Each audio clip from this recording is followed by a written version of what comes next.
Coming up on today's show, does Devin White want to get traded to the Eagles? Did Jeffrey Lurie say last night that the Eagles are going to take Bijan Robinson at number 10 overall and the Kelly Green jerseys are back? All of that coming your way, but first, we're in a sub-battle with some other NFC East foe channels here at Chat Sports, and last week we showed you the numbers here. We actually ended the week on top of the Cowboys report and New York Giants now. This week, we're trying to do the same, but right now, we're in third place. So if you want shows every single day on the Birds all year round, subscribe and lock us in. And with that, let's get the show underway.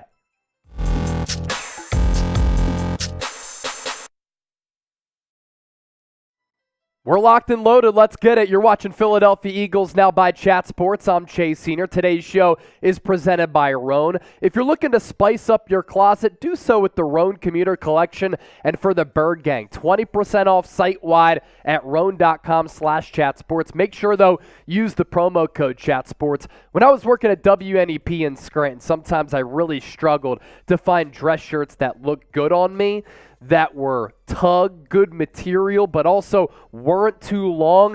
Everybody hates a dress shirt that's too loose, doesn't fit right, made of crappy material. The same can be said for pants too, right? Well, with the Roan Commuter Collection, you don't have to run into those problems any longer. Men's closets were due for a radical reinvention. Roan stepped up to the challenge. Their Commuter Collection has the most comfortable, breathable, and flexible set of clothes known to man, and here's why. Products for every occasion, the most comfortable pants, dress shirts, quarter zips, and polos. You never have to worry about what to wear if you tap into the Roan Commuter Collection. Make sure you tap in at roan.com/chatsports. Promo code ChatSports. That's RHONE.com/chatsports. You can go from 18 holes of golf to hosting shows here at Chat Sports like sometimes I do, or even playing a little basketball. It doesn't matter what I'm rocking. I'm still splashing home some threes. All right, let's begin with Devin White.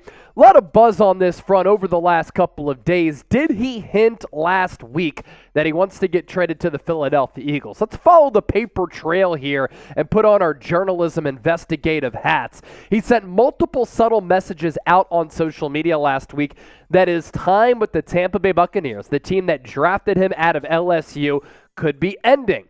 The Bucs this offseason are in a precarious situation given their salary cap. They've been clearing up a bunch of cash, letting some players go, restructuring some contracts. Could Devin White be one of those players that they either let go or decide to trade to clear up some money on their cap so that they can build out that roster? Devin White set to be an unrestricted free agent in 2024, so his long-term standing with this Bucs franchise obviously in doubt. Now, I thought it was pretty interesting how Devin White posted a couple of these pictures on his Instagram story. There was this one, thank you, with the pirate flag and deuces, with him lacing up the cleats in the locker room. There was another one, 4 years went by fast, with a gorilla emoji, him actually on the field with the Tampa Bay Buccaneers. And then lastly, there was this one that read, God isn't asking you to figure it out. He's asking you to trust that he already has.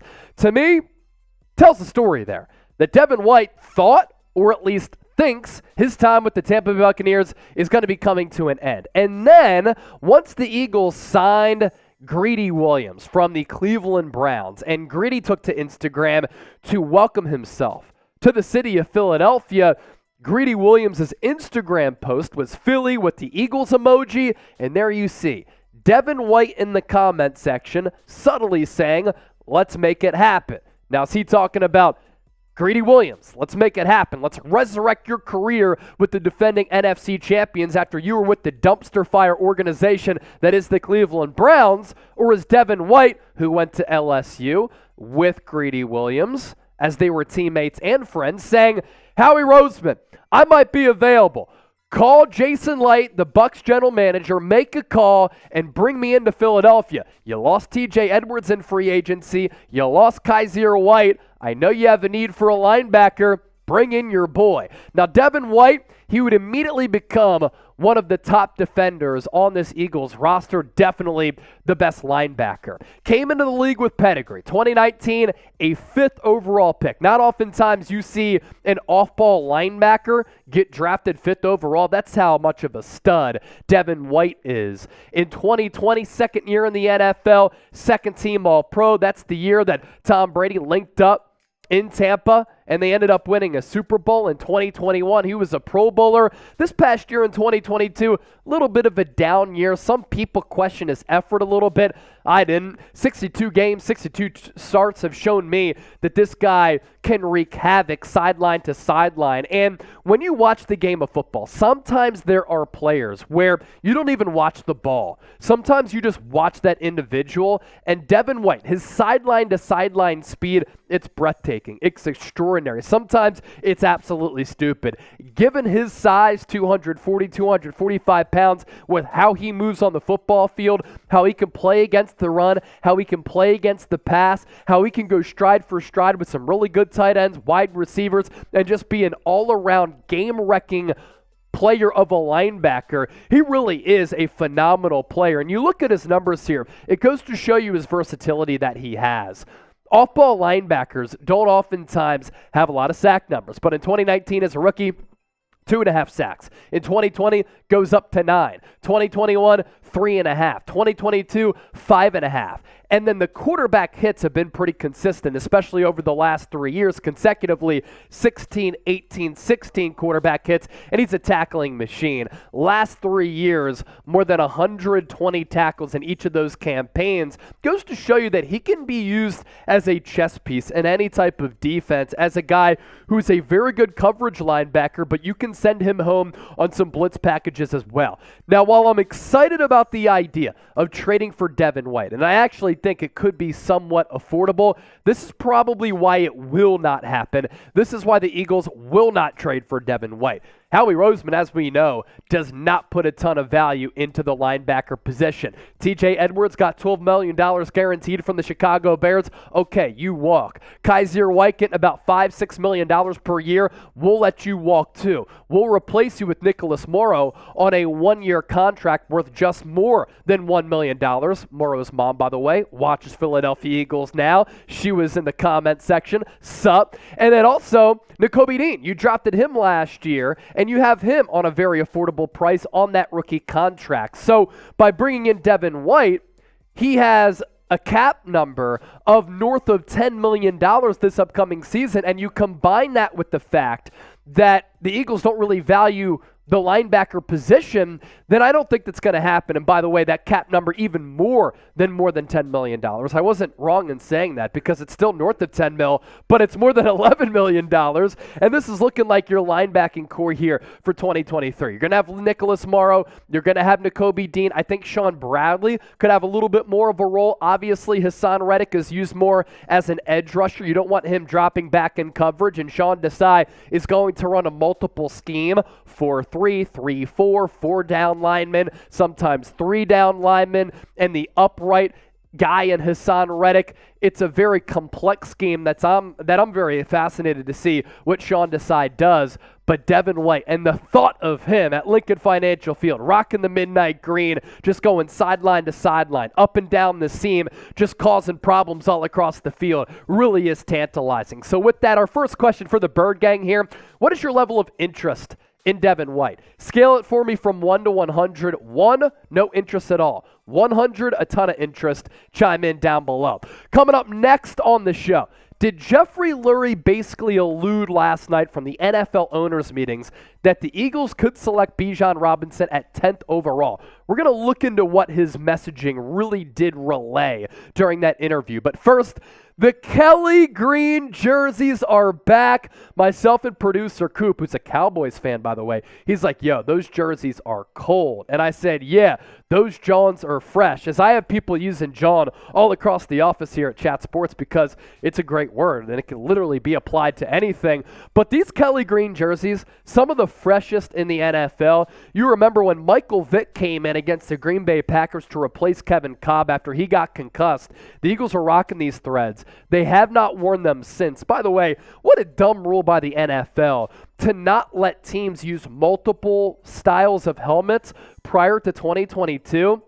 Now the Eagles, because of that rule change, are going to be able to rock the Kelly Greens. Hopefully, they can still rock the black uniforms as well on a night game because I think those are elite as well. And then the all-white jerseys are slept on. The midnight green are the staple jerseys. But here's a look at what the Birds will most likely look like if these are exactly what the Kelly Green jerseys look like. This is Jalen Hurts dapping up Devontae Smith. The helmets are fresh. They're tight. I really like the silver/gray wings on there. I don't know if you have to go back to the old school full bird logo. I actually like this style a little bit better because you're able to differentiate the Kelly Green jerseys in 2023 from what like Randall Cunningham and Ron Jaworski were wearing back in the days. But I cannot wait for the Eagles to bust these out. And I'm not sure if they're going to be rocking the silver/gray pants, the white pants. I'm also interested to see that as well. So if you like the Kelly Green threads, I want you to hit that thumbs up icon and like the video. Jeffrey Lurie last night from the owners' meeting is confirming that they're making their return in 2023. By the way, Eagles draft hats available too. They're available on our community tab on our YouTube channel. Speaking of Jeffrey Lurie, did he basically say last night that Bijan Robinson is in play at number 10? His comments about offensive football certainly make you think. Here's what Lurie said directly, and then we'll react to it, take a look at Bijan Robinson's numbers and why he would make sense at number 10. Offense is dominating this league, and that's why we've always focused more resource allocation on making sure we have an outstanding offense, because it's very hard to stop. It's impossible given the rules of this league. It maybe started back with Andy Reid, but we've always wanted to have a dynamic offense and know that you can have a really good defense, but it's really hard to stop a dynamic offense. In both of our Super Bowls, neither offenses were stopped very often, and I'll go back. 1:43, one timeout, let's roll. That last part of that quote puts a dagger through my heart. You know what he's alluding to there? If the Philadelphia Eagles got the football back with 1:43 against the Kansas City Chiefs down by 3, they would have won Super Bowl 57. Instead, the officials robbed Philadelphia from winning their second Lombardi trophy on an absolute joke of a call on James Bradbury. And Jeffrey Lurie throwing some shade toward the NFL and the officiating crew for them throwing the flag and not letting the players decide the biggest game of the year because they wanted Patrick Mahomes and Andy Reid to win another Super Bowl. I'm still bent. I'm still hurt. I'm still in shambles. I cannot believe it because I believe the Eagles either would have tied that game or they would have won the damn Super Bowl. We can clip that later for social media. Now with Bijan Robinson, is he in play at number 10? What Jeffrey Lurie said right there certainly makes you think, okay, is Bijan Robinson in play for the Eagles to take him at number 10? Here's why it makes sense as I gather myself once more. Bijan Robinson is a transcendent talent. And I'm somebody, when it comes to team building philosophy and roster construction in the NFL, you do not draft the running back in the first round. Bijan Robinson is built different, though. He's one of one, and I do believe he's a transcendent talent. He's also a great scheme fit with Jalen Hurts because Steve Sarkisian at Texas runs a lot of the same offensive football that Nick Sirianni has added to this Eagles offense. He's also an elite weapon, not just a running back. I look at him like Christian McCaffrey, and a lot of draft experts probably watch the show because I've been saying this for months. Don't look at Bijan Robinson as just a running back. He is a weapon because you can use him out of the backfield on wheel routes, out of the backfield on some bubble screens. He can line up in the slot like Christian McCaffrey, and he has really good footwork and route running ability to make plays as a wide receiver. If you draft him in the first round, you exercise that fifth-year option. Ideally, if everything goes well, he's under contract, 5 years of team control. And this year, with the Eagles kind of tight on the salary cap here, even after that Lane Johnson restructure and contract extension, he would have a cap hit of $4 million if he was taken at number 10 by the Eagles, or if he fell all the way back to number 30, even better value of a cap hit of $2.2 million. And you're going to tell me that a player of this ability is not worth that draft selection or that money? Take a look at what Bijan has done the last 2 years. Unbelievable production. In 2021, rushing yards, more than 1,100. Average yards per carry at 5.8. 26 catches for 295 receiving yards. 15 total touchdowns.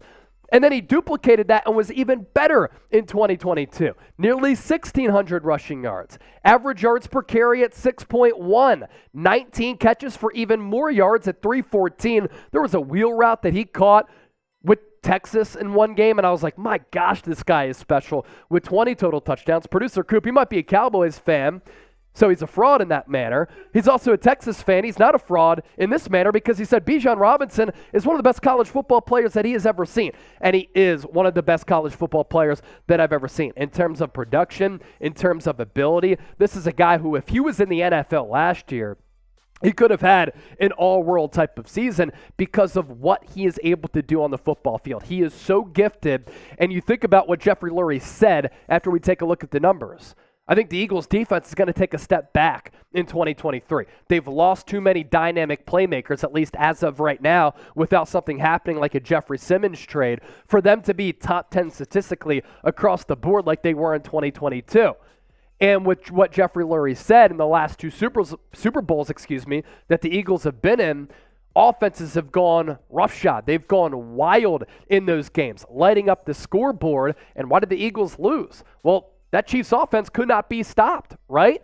So if you're looking at a team in 2023 and beyond that has to worry about cost, Bijan Robinson's going to be cost affordable. If you're thinking about this offense returning basically everybody back except for Isaac Seumalo and Miles Sanders, are you going to have to outscore opponents with your defense taking a step back? If that's the case, Bijan Robinson might be worth it, number 10. And then lastly, the Eagles brought back Darius Slay. They brought back James Bradbury. They don't have a need for a corner at number 10.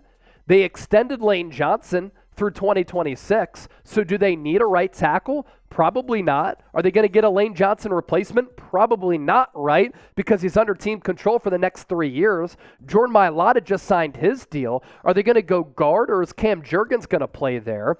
And then what other position would they address at number 10? Jackson Smith and Jigba? I'd be intrigued by that. Or could it be Bijan Robinson? Cannot wait for the NFL draft in late April. I thought this was also pretty interesting. Look, this is why you subscribe to the show.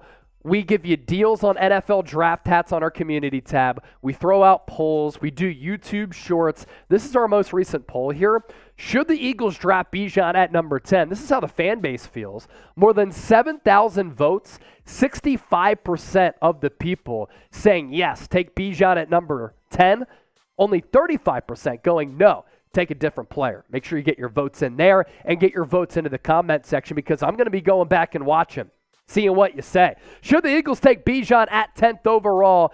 T for take, P for pass, let me know. And if you want to talk to me on social media, chop it up with me. Let me know you love me. Let me know you hate me. Let me know that rant about the Super Bowl loss was incredible. I'm on Twitter and Instagram at Chase_Senior. We'll catch you next time here on the show.